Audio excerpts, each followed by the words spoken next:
Hi, everybody. I am Matteo Collina at Matteo Collina on Twitter. You will see my handles everywhere. Hey, hi, folks. Hi. So it's I work for this company called Nearform, and we are a professional services company based in Ireland. So if you need any help with Node.js, we are in business, just so that you know. Just for to do a quick survey, how many of you have been on call? Okay, folks. Okay, yeah, perfect. Okay, so once upon a time, and we just launched a new backend API, and everything went fine, and it was for a very famous a newspaper here in London, and once upon a time, and that at that point in time, they called me at 7 a.m. on Sunday morning because the full thing went down. And, I was level 3 support, so I was never expected to be at any point in time be called. I was so confident of what my team has built that, so when that happened, there was our ELB autoscaling cluster was full, and the traffic was going down to crawl, nothing was working, and in the end, the manager was really, really upset about this. Okay, so that was angry people were really angry on Twitter. Like, I don't know how many of you went into that path. So, well, after all of this was solved, and after we was relaxed, it was very easy to fix actually at that point in time, because you know what? I mean, just restarting I'm killing all the servers and restarting all of them. That what worked. So, there was a very bad bug on our code, and we'll go back to that bug later on, but that's important. Anyway, after that, on the morning of Monday morning, I had to ask my question, why? The question that you need to ask when those type of incidents happen, when the application starts slowing down, you have a performance issue, you have a problem in production, is you need to ask why. Do a full post-mortem debugging session, post-mortem on the incident, so you know what happened and what has caused the problems that led to be called on a Sunday morning, and maybe question a little bit of life till then. And the answer is always because there is a bottleneck, right? There's one bottleneck on your system that is being hit, and that's why your things get slow or essentially fail badly at some point. It's all because there is a bottleneck and your system cannot grow and handle that bigger flow of data or that is expected. So, and this is probably the most important part of the talk, so because bottleneck, okay? And then we got into some more technical details. So there is two big questions on if you're working on Node.js on why a process can be slow and bottlenecks, and there's basically two kinds of bottleneck on a Node.js application. The first one is the bottleneck is internal. So you have an internal bottleneck, and I say that the Node.js process is on fire. Typically, it ends up with the CPU 200%. Wait, it's a single-threaded system with a CPU at 200%. Why this can happen? We'll talk about it. Again, I have topics, like I have a 50-minute slot, so I need to build up a little bit of attention. Then the second part is the bottleneck is external and something else is on fire. Okay, Node.js is a system to build, is a runtime to build I/O heavy to some extent application. So you need to talk to a database, another API, collate the response, whatever, send it back. Maybe do some little bit of server-side rendering, and that's really slow. So, whatever. Anyway, the key part there is you can have a bottleneck on one side or on the other. So now, considering that we know that there is a problem, we had a problem in production, and if we had a problem, we know that there is a bottleneck. Okay?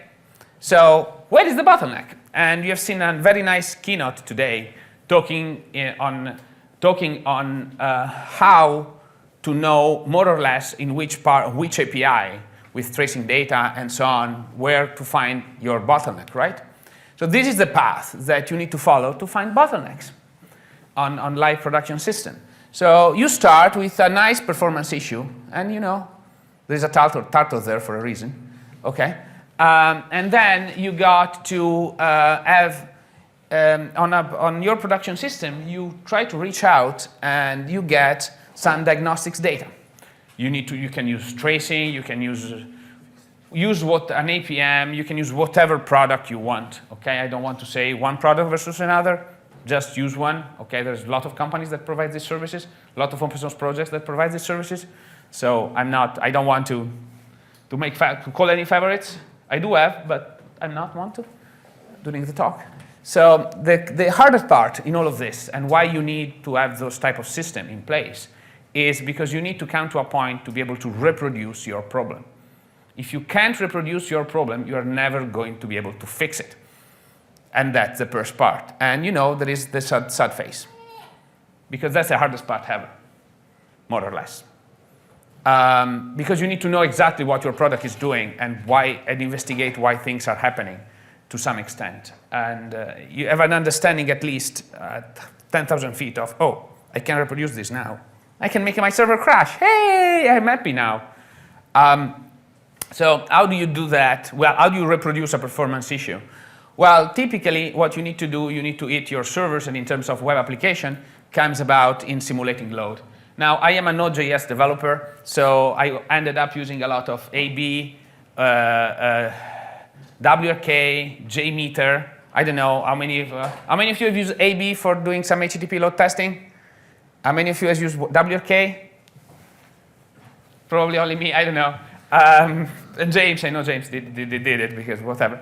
Anyway, I ended up writing my own thing in Node. It generates the same amount of load on with AB or WRK, but you can script it with Node.js. So it's decently fast for a single machine system. You can use bees with machine guns if you want to have some more cloud fun. Anyway, you definitely can test a CDN with this. So whatever. Anyway, we end up going back to our diagram. You are now able to reproduce the system, right? To reproduce the problem.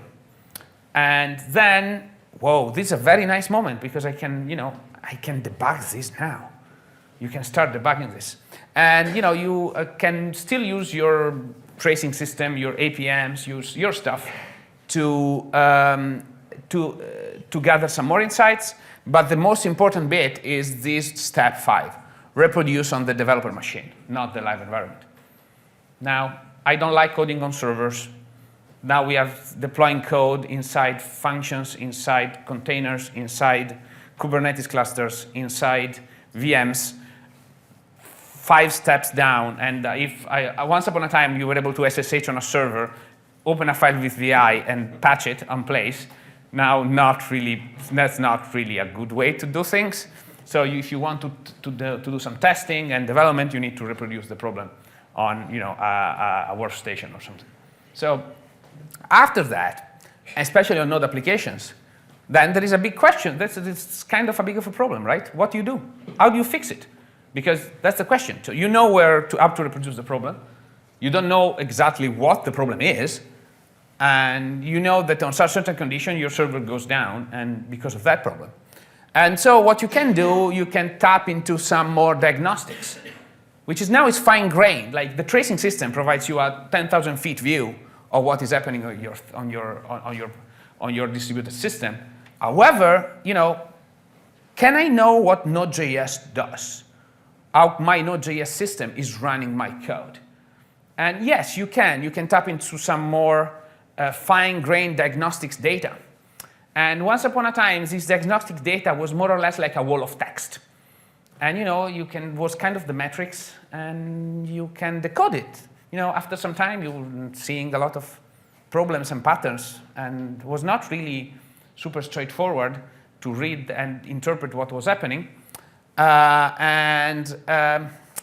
the end, in order to fix this problem, my perfect solution was staring at the screen for a very long time. Later, I got a dog. that was a definite upgrade of my workflow because I started working the doc.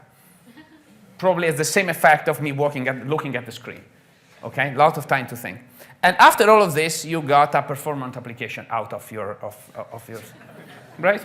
That was the best way to debug, to make to solve a performance issue with Node.js. That's probably like one of the approach that's still like, that's a last resort approach, okay? Walk the dog. That's my last resort approach. I have been, as I said, Nearform is a professional services company, so we have been helping companies putting Node.js in production for sometimes. Been working there 5 years, so hey, long time. And since 2000, yeah, 5 years, wow. And it's basically I have been traveling all over the world, more or less. One of the best gigs that I did, I was flown to Chicago, 2 hours, went home. That was it. I really knew what the problem was, but whatever. Anyway, that is the thing. And can we do better? That's a question mark. Who knows? Well, maybe yes. So we have started building this tool at Nearform based on our experience, solving this type of performance problems. This tool is open source, so you can check it out. It's full open source. Look at the code, send pull requests. It's for people to use. You can install it with NPM, and it basically streamlines what is our process to solve performance issues for Node.js applications. So that's what I'm talking about a little bit. So Clinic in reality is a big command, but it has 3 main components in it: Doctor, Bubbleprof, and Flame. And let's go through them one at a time. So what is it? Yeah. So first one is Clinic Doctor, and it collects some metrics on your Node application by injecting some probes in it. So it monitors the garbage collector, it monitors the event loop, the health of the event loop, this magical thing. We'll dig deep into the event loop later. And it monitors the CPU usage, and it monitors the active handles. Now, what is a handle? Well, a handle is one of those, it comes from the internals of Node. It's come from libuv. It's basically a socket or a file or some other native resource that is actually mapped known by Node.js. And they're very important because those can leak and have other problems. So those are important stuff. So in fact, that was the actual problem that we had when I was working at the newspaper. So anyway, so this is Doctor. Doctor, it does some important stuff. It plots some diagram. You can run your code with Doctor on your local machine. The type of data that we extract here is very fine-grained. It generates a lot of data, so you can run this in production to some extent, but not full-time because it literally gets a lot of information out. And it does a very important stuff here. And I don't know, it is able to automatically detect that we had some of the most known problems in Node.js application. How do we do this? Well, you have seen at this conference there's a lot of talk about machine learning. And we are using TensorFlow.js internally to detect this type, to make those type of recommendations. So check out our code. It's especially this one with detect a potential I/O issues powered by TensorFlow. Some others are powered by statistics. We tried the statistics approach, didn't really work out on all cases, so we are moving them to the more machine learning based approach. And it's a nice application on TensorFlow. So anyway, we monitor all those things and we create recommendations. So that's what this tool does, okay? And it tells you what is the problem in your Node application. The way we build this, I sit down with a statistician for some time, and a data scientist for some time, and basically says, oh, if I see this curve, that's the problem. If I see this other curve, that's the problem. And they said, oh, we can build software to detect those. So that's how this tool was born. The next one is Clinic Flame. It's basically a flame graph tool with a nice UI built for Node.js. And it does CPU sampling, as all things is based on the V8 profiler and stuff like that. and it tracks top of the stack frequency. So basically, you have your call stack, samples it, take it into, and after the run is finished, we take all those samples and it does some averages and collects some metrics. So it creates a flame graph. And you've probably seen this flame graph in the past. And we now have some little bits and bobs, so we are able to now detect where the bottleneck is. So in this case, we have a nice thing that is inside Node modules in Node. So I don't know, James. But the nice part is there that we have a bar here which tells you on which thing you need to focus your attention on. And we are able to handle certain components of certain data from V8 itself. For example, we can detect inlining. We can detect other optimizations that are happening. So it can be quite powerful, and those are under options. And we differentiate between your code and the dependencies. So now let's go back to BubbleProf, which is kind of the new thing to some extent. It's, the question is, if you have an I/O problem, and you have an I/O problem in your Node application, now those can be extremely complex to debug. Because it's not, most of the time, they do not come down to just being, there is a query on my database that is slow, okay? They come down to some very complex interactions between database queries, promises, next ticks, set immediates, timers, and whatever can get complicated. It can get very complicated if you want to.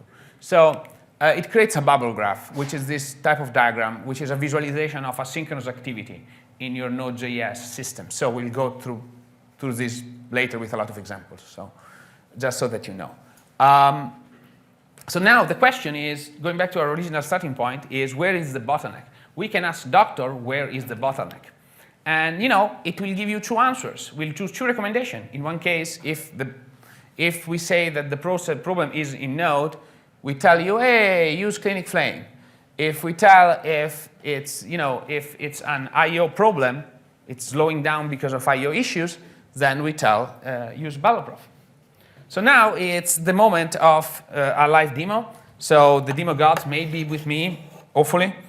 We'll see. I don't know. So let's see if my Docker container is up. My Docker container is up. So hey. So first thing, we have a Node server, okay? And this is my Node server. And what we can do with my Node server, and we can send an HTTP query to it. Okay, look at it's slow. Okay, it's perceivably slow.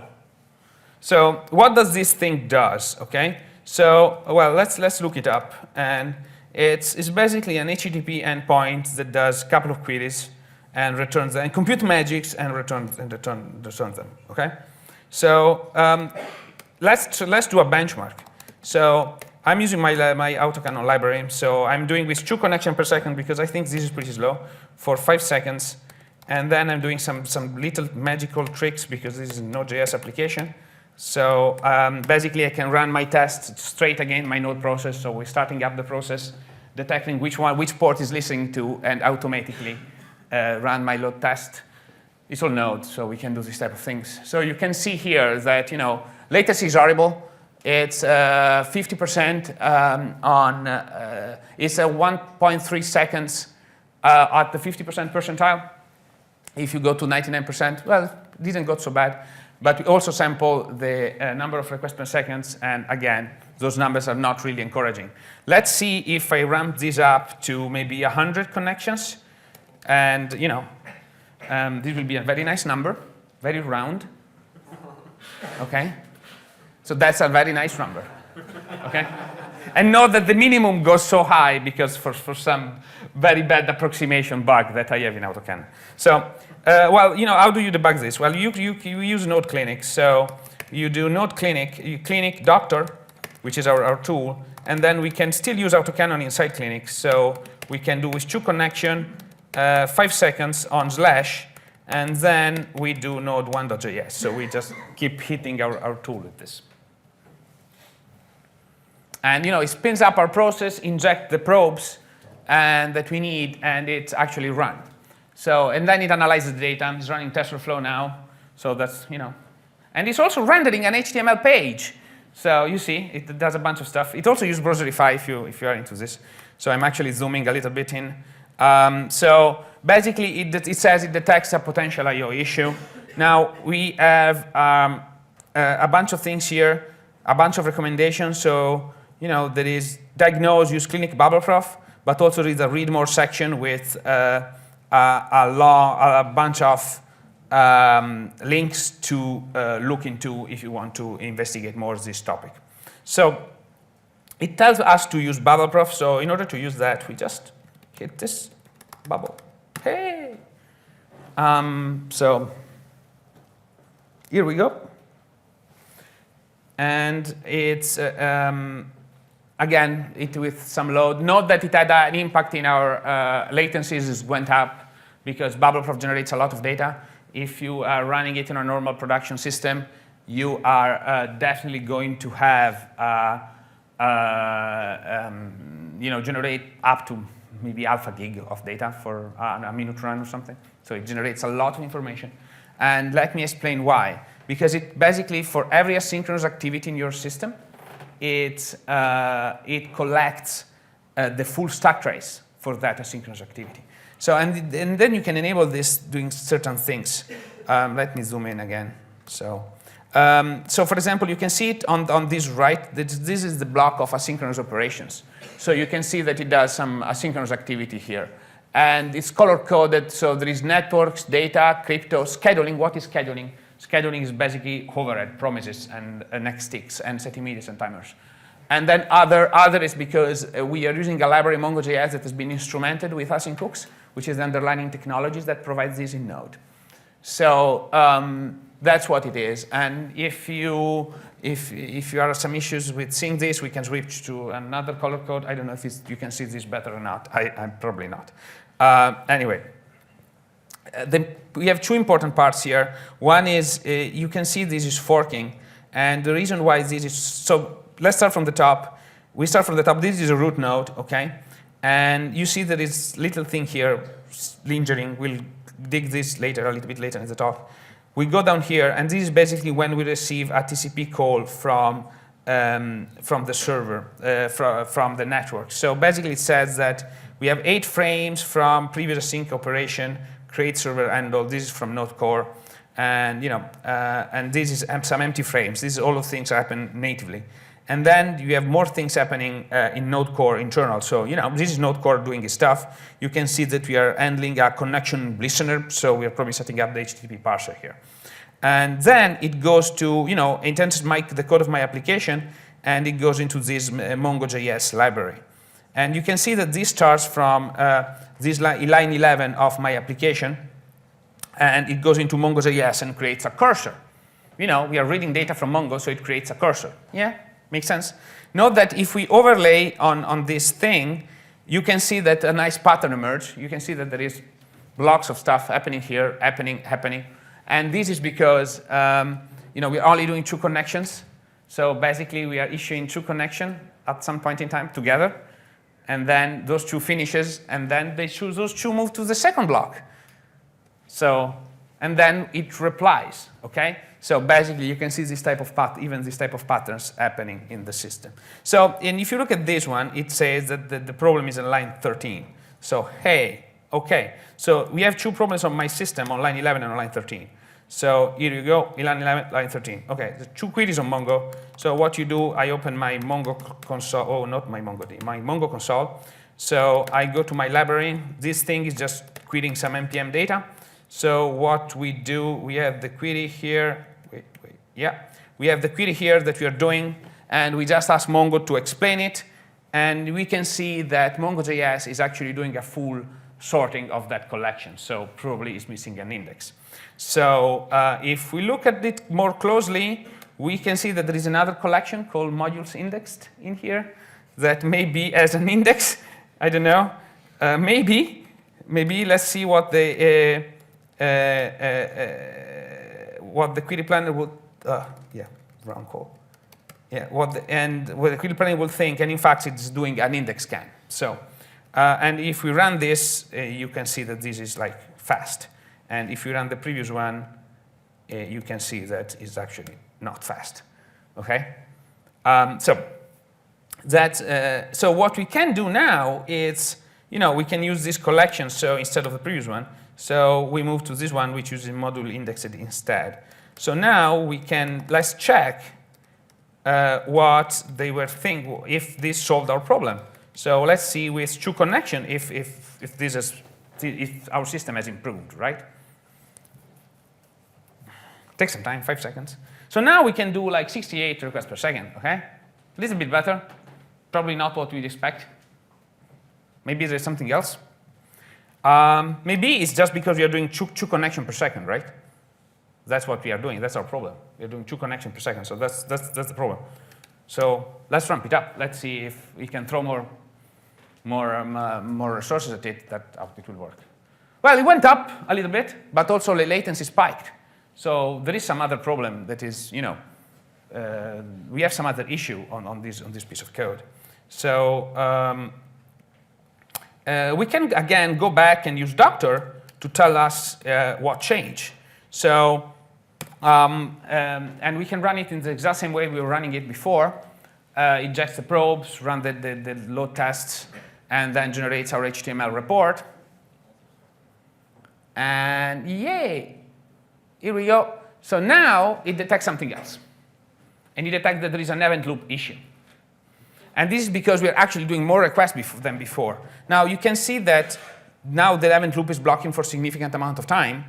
And while before, if you look closely, in fact, it was kind of, spiking and blocking a little bit. But that was not the big source of the problem. Right now, instead, there is way less. Right now, instead, you see that it's massively blocking. And we have the CPU running up to, how is it possible that the CPU is spiking too close to 100%, more than 150%? Like, you can see it here. Like, why this is happening? Like, why is that big spike over 100, over 150? What is that? Now, the reason for that is Node.js. You have been told for a long time that Node.js is a single-threaded system. This is true. JavaScript is single-threaded. So on that runtime, that specific JavaScript program is executing only one function at a time. However, V8 and Node use threads for a lot of other stuff. So for example, the garbage collector in V8 runs on a separate thread. So because it runs on a separate, like 80% of the time. But if it is a good blog post and talk about this from some friends of mine at Google. So you should check that out. It goes to up because there's a lot of objects being allocated and you need to collect those. So that's why it's spiking over. So what does Doctor recommend? Doctor recommends to use Clinic Flame. That's what you're going to use. You probably got the mood of this. So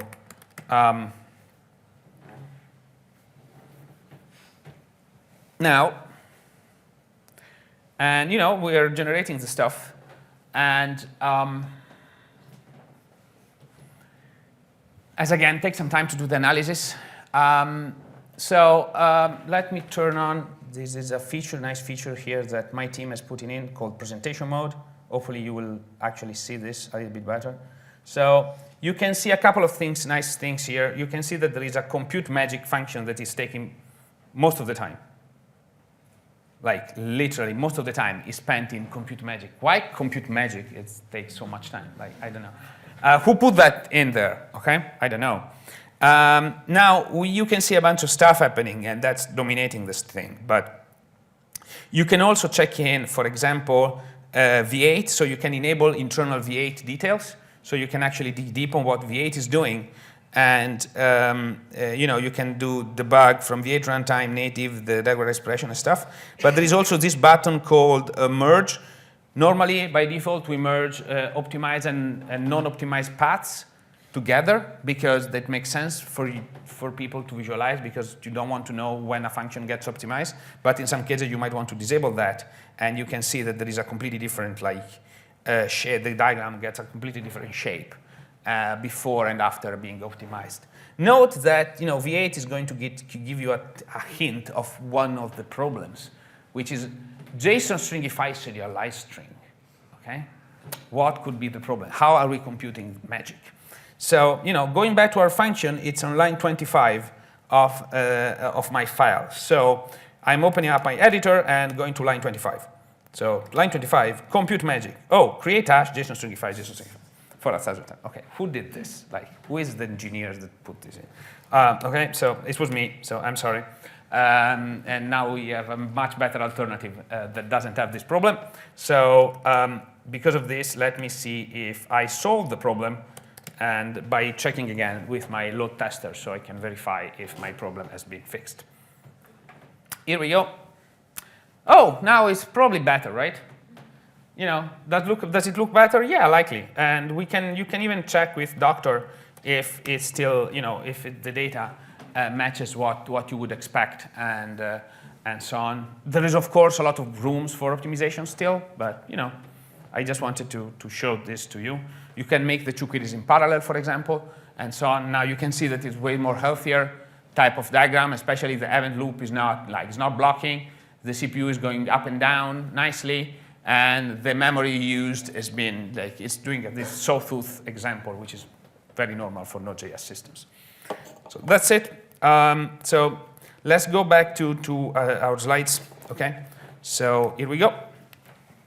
So we have seen Clinic, and you know, we can ask the question now, how can we improve the performance of Node.js applications, okay? You have been on this journey with me, and we have been improved the performance of my system like 50 times. Of my application 50 times, okay? Well, that's a good result.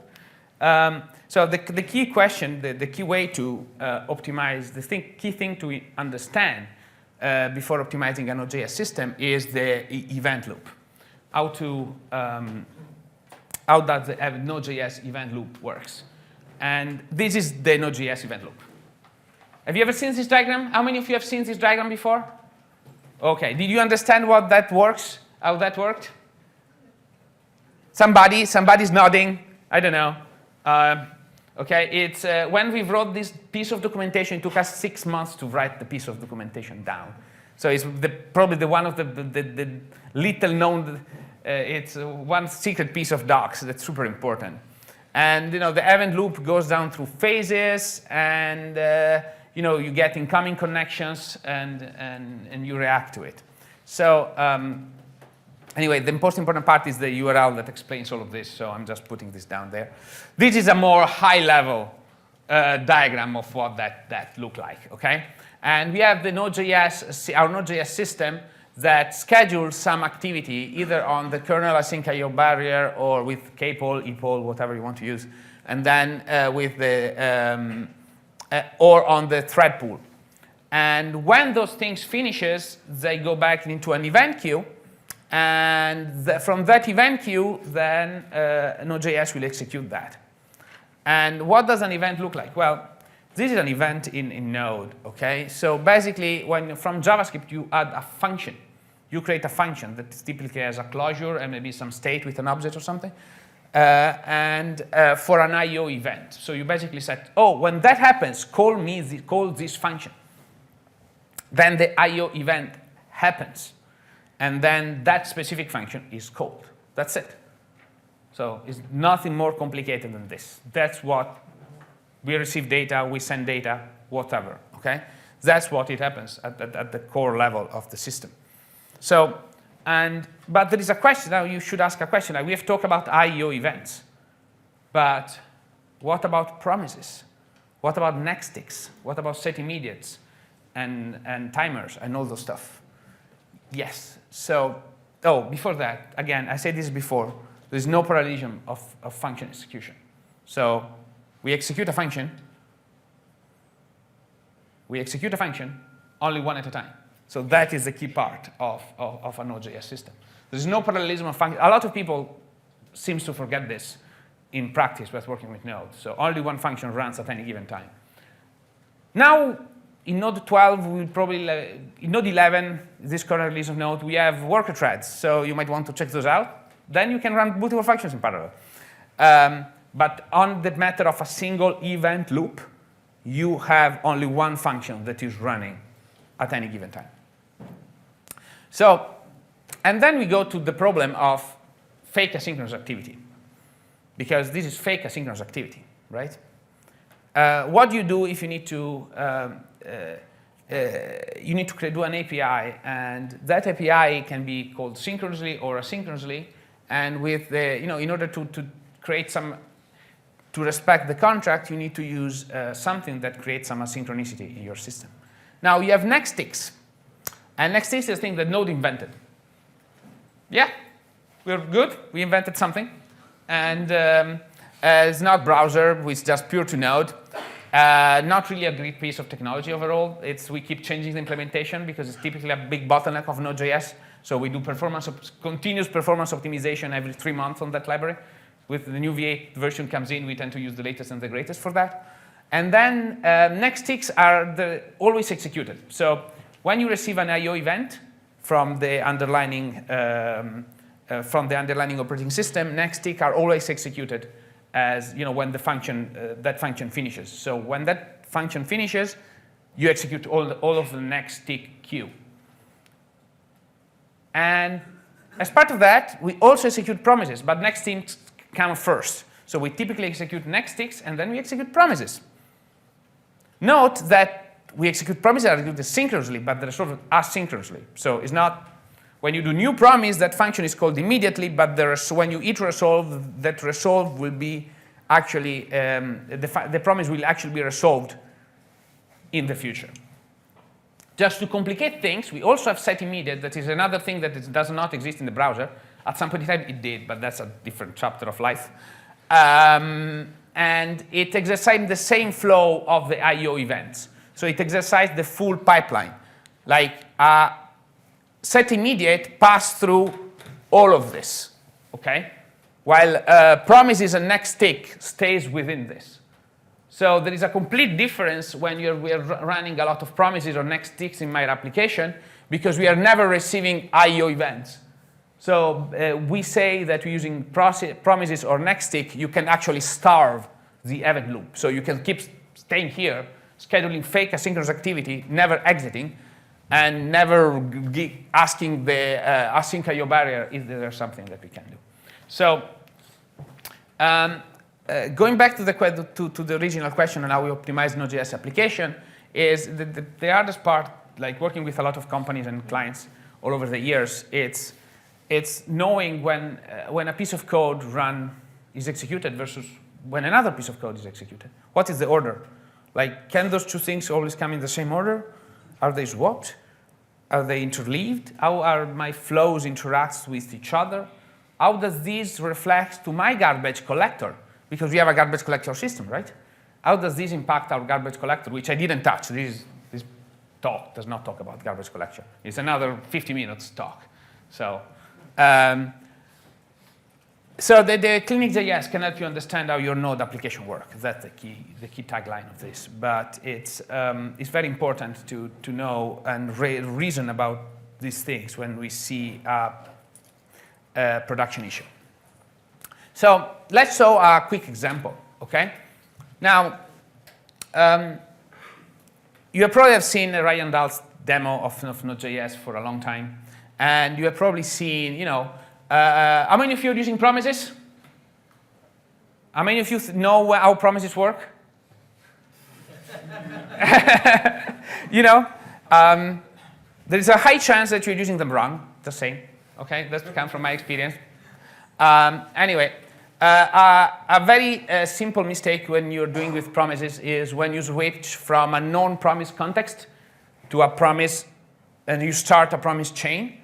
You always, if you're writing a system in Node on the context of, for example, a web server, you always need to put this second part. You need to react to errors. You need to check if the promise is rejected. Why? Because otherwise you will leak a file descriptor. That was my problem back then. I was leaking a file descriptor because my response will never, like if I remove this thing, if my handler throws, my response will never be sent a response, will never receive an answer, a response to my load balancer and stuff, and that will time out. And those file descriptors will linger in my system up until my operating system will clean them up. But that, for some misconfiguration, for the default configuration, is like 15 minutes or something. So whatever. Anyway, that was the bad mood. So that's what it is. So what we are doing here, we are using Promisify to create some asynchronous activity, and then after that we send a response. So this is the bubble prof of my diagram, okay? And I'm actually going to open it up. Hey, it's actually working. What you can see here is that there is a lot of scheduling happening, the purple one, because we are using promises, right? So there's a lot of scheduling activity happening, and because that's what it is. And let me see if I can zoom. Hey, yay! So and we can actually open it up, and we can see that when we are receiving a promise, in fact, this is actually forking. And why it is forking? Well, because that's how promises work to some extent. So you have a promise, and then you have something that you execute. When the promise is executed, it's basically a fork of your main execution thread, of your main execution of your application. Even though you chain them together, in fact, the way the context model of this, it's a forking model. But one goes nowhere, okay? So this goes nowhere. It's just, and the other one is the one that continues. So this is because you do something that then. So all of those thens are actually siblings. So, and that's what is happening. We'll see another example of this in a moment. And this is our end promise. So going back to the talk, next example, async await. How many of you love async await? I don't see people raising your hands, so we need to have a chat about this. So you see that you are awaiting here, okay? You do the async something, and we do await, and we specify a catch handler to avoid leaking file descriptors when this throws. And we are awaiting and doing rest and hello world. Hey, same code as before, right? So this should generate the same diagram. Do you think it generates the same diagram? No. Depends on version. Depends on version of Node.js. Depends on version of Node.js. True, but the version that generates a different one has not been released yet. True. So, this is probably not, yeah. Okay, this is what, wrong image. So anyway, so what you can see here now is that it changed, the diagram has changed, right? The forking is actually happening, now there are 3 forks. With the promise we had 2, and now we have 3, and even more. And the reason for that is, in fact, when you are scheduling an async function, up until the latest changes in the spec that happened this year, so a throwaway promise is creating under the hood to make async await works. And in fact, async await also does a lot of ticks on the microtask queues internally. And that's what is being caused here. And that's why you're seeing a difference in the diagram. From a user perspective, it doesn't change much. But the moment you're adding a lot of awaits and async functions in your code, that might actually impact your latency, because you're basically deferring a lot of computation in the future that is probably not needed at that point in time. So it's worthwhile to know. Now, this was the wrong diagram, so whatever. Now, let's go back to callbacks, OK? How many of you like callbacks? Okay, I love callbacks. I love sync await. I just like JavaScript, OK? So, this is, we are reading the same file 3 times and then concatenate the 3 copies, like it's a completely useless piece of code. But it's very nice to see how that will be rendered. And we can open this up, and basically you can see that there is a little bit of scheduling, true, but there is a lot of data happening. And in fact, this is very nice to see, because this is Node 10. In Node 10, we started, when we're reading a file, we started segmenting the reads of that file. And you can open it up, and you can see it here. This is when we schedule the read of the file. Okay, we do call a read file. And then here, a bunch of things happen. Now, you can see that in order to read that file, we actually do 3 asynchronous activities in Node.js core. 5 minutes, fantastic. Okay, we do 3 asynchronous activities in Node.js core. So this is where it's happening. I'll be late, so I had the thought I didn't have enough material, so I have a lot of stuff. Now, let's do the same thing with async await. You've seen it was very linear. Like, go back to this. This was very linear, one after the other. And this is better to read, though. This is what is happening. OK? It's completely different. Why? Because we have all of those throwaway promises being created. And we have a throwaway promise here. We have another nice throwaway promise under here. You see, another one here. And another one here, because we're doing 3 awaits, right? So we are going three throwaway promises. So hey, and then we have a big promise here, which is my main async await function, which is like schedule all the stuff. So hopefully this will be sorted in Node 12, so this will be probably a little bit better. But that's the current situation, and you need to it's important to visualize this and to see the difference between one and the other. And the end result, and I'm going to this very quickly, it's with promise all and tree call to read file. So basically, we are using promise all instead. And with promise all, we are getting a diagram that is more or less look like what we would expect. So we only got one throwaway promise because we call await only once. And the other things are actually happening in parallel, which is kind of what we would expect to things. So let's conclude with some performance considerations. So in Node.js, if you have a slow I/O operation, typically your Node application increases the number of concurrent tasks. That's what's happening. Because I have a slow database query, my Node.js process is idle, so I'm accepting new TCP connection and I'm setting new HTTP requests.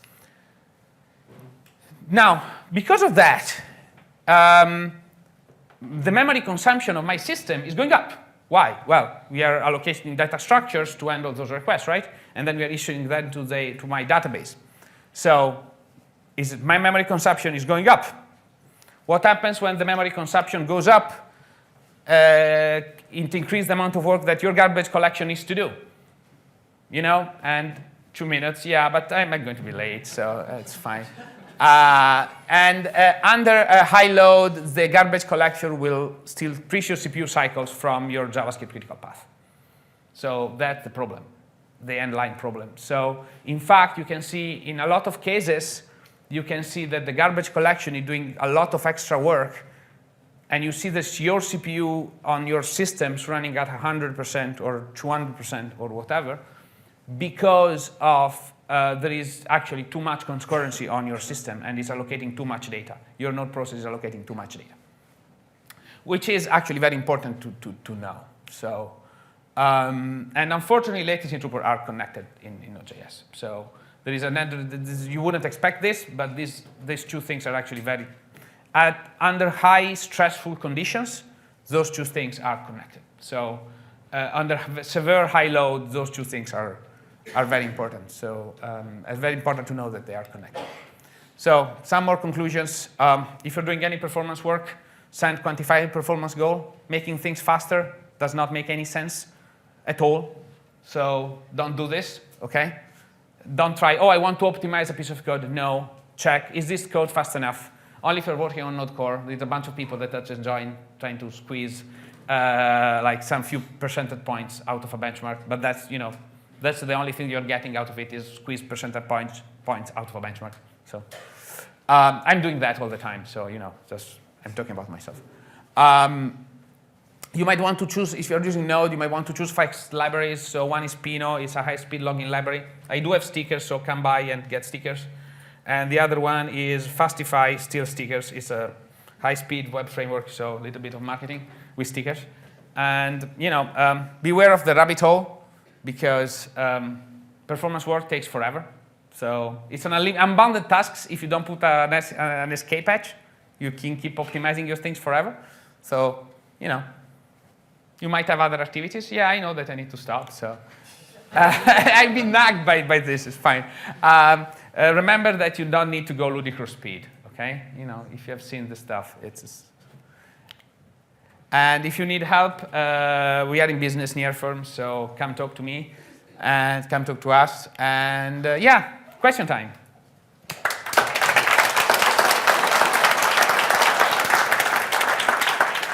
I think Thank you. we have time for 1 or 2 questions. Can I ask the first one? Yeah, Matteo? of course.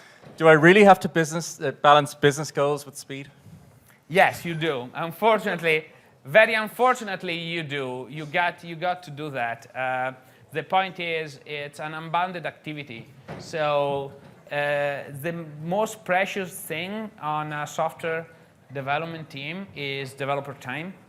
So if the infrastructure if you don't have a problem in production, don't over-optimize. Don't spend time. If you're building a product that your key part, one of your key characteristics and key features is performance and speed, then you want to spend the time. But most of the time, you don't. Okay. You don't. Do we have any questions? There is one from. I have a question. Yeah.